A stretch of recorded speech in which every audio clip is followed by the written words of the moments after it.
আসসালামু আলাইকুম। Creative online স্কুলের পক্ষ থেকে সকলকে জানাই শুভেচ্ছা এবং অভিনন্দন। আজকে আমাদের সবথেকে গুরুত্বপূর্ণ একটি ক্লাস হতে চলেছে, যে একটি বাক্য দিয়ে 12টি টেন্সের রূপান্তর বাংলা এবং ইংরেজি, এই দুইটা আমরা রূপান্তর করে দেখাবো। যেমন আমি ভাত খাই, এটা প্রতিদিনের অভ্যাস বোঝাইছে, তাই এটা প্রেজেন্ট ইনডিফিনাইট টেন্স। তাই এটার প্রেজেন্ট ইনডিফিনাইট টেন্সের গঠনে বসাই দিছি সাবজেক্ট প্লাস ভার্বের প্রথম রূপ plus object. I eat rice, আমি ভাত খাচ্ছি, বর্তমানে চলছে বোঝাচ্ছে, তাই এটা প্রেজেন্ট কন্টিনিউয়াস টেন্স। আমি ভাত খাচ্ছি, এটার প্রেজেন্ট কন্টিনিউয়াস টেন্সের গঠনে বসাই দিতে হবে আই অ্যাম ইটিং রাইস। আমি ভাত খেয়েছি, এটা প্রেজেন্ট পারফেক্ট, কারণ আমার কাজ শেষ, এখন ফলাফল বিদ্যমান, তাই এটাকে বলে প্রেজেন্ট পারফেক্ট। এটা প্রেজেন্ট পারফেক্টের গঠনে বসাই দিছি আই হ্যাভ ইটেন রাইস। এর পরবর্তীতে আমি 30 মিনিট যাবত ভাত খাচ্ছি, আমার কাজ পূর্ব থেকে শুরু হয়ে এখনো চলছে, এটা প্রেজেন্ট পারফেক্ট কন্টিনিউয়াস টেন্স। তাই I have been eating rice for 30 minutes. For 30 minutes এখানে লিখে দিতে হবে ফর 30 মিনিটস। আমি ভাত খেয়েছিলাম, এটা পাস্ট ইনডিফিনাইট টেন্স, কারণ এই কাজটি অতীতে হয়েছিল। I ate rice. আমি ভাত খাচ্ছিলাম, পাস্ট কন্টিনিউয়াস, অতীতে কাজটা চলছিল, তাই এটা আই ওয়াজ ইটিং রাইস।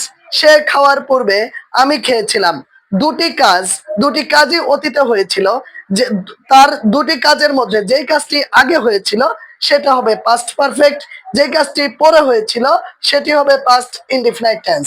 সে খাওয়ার পূর্বে আমি খেয়েছিলাম, তা আমি খেয়েছিলাম এই কাজটি আগে হয়েছিল, তাই এখানে পাস্ট পারফেক্টের গঠন I had eaten rice before he এট।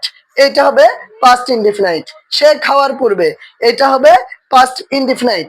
আমি 15 মিনিট যাবত ভাত খাচ্ছিলাম, I had been eating rice for 15 minutes. এটা পাস্ট পারফেক্ট কন্টিনিউয়াস, কারণ অতীতে কাজটা চলছিল এবং সময়ের উল্লেখ আছে। যদি শুধুমাত্র চলছিল বোঝায় তাহলে পাস্ট কন্টিনিউয়াস, কিন্তু তার সাথে যদি সময় দিয়ে দেয় তাহলে সেটা পাস্ট পারফেক্ট কন্টিনিউয়াস টেন্স। আমি ভাত খাবো, এটা হচ্ছে ফিউচার ইনডিফিনাইট, ভবিষ্যতে কোনো কাজ হবে এরকম বোঝালে হবে future indefinite. I will eat rice. আমি ভাত খেতে থাকবো, ভবিষ্যতে কাজটি চলতে থাকবে এরকম বোঝালে ফিউচার কন্টিনিউয়াস টেন্স। তাই এটার বলবে I will be eating rice. এর পরবর্তীতে যেটি থাকবে আমি ভাত খেয়ে থাকবো, আমার কাজটা শেষ হয়ে থাকবে, কাজটা শেষ হওয়ার পর আমি সেখানে থাকবো এরকম বোঝালে future perfect. I will have eaten rice. এর পরবর্তীতে যেটি আছে আমি ভবিষ্যতে কিছু সময় ধরে আমার কাজটা চলতে থাকবে। শুধু চলতে থাকলে যদি বোঝায় যে শুধু চলতে থাকবে তাহলে সেটা ফিউচার কন্টিনিউয়াস, কিন্তু যদি বোঝায় যে কিছুক্ষণ ধরে, কিছু সময় ধরে কাজটা চলতে থাকবে তাহলেই সেটা future perfect continuous tense. I will have been eating rice for an hour. তো আমরা এখান থেকে একটা জিনিস বুঝলাম, যে প্রত্যেকটা টেন্সের বাংলা বাক্য যদি থাকে, ওই একটা বাক্যকে 12টা টেন্সে রূপান্তর যদি আমরা করতে পারি এবং সেটার গঠন যদি আমাদের জানা থাকে, তাহলে আমরা খুব সহজে এই 12টা বাংলা এবং ইংরেজি খুব সহজে করতে পারবো। Thank you so much.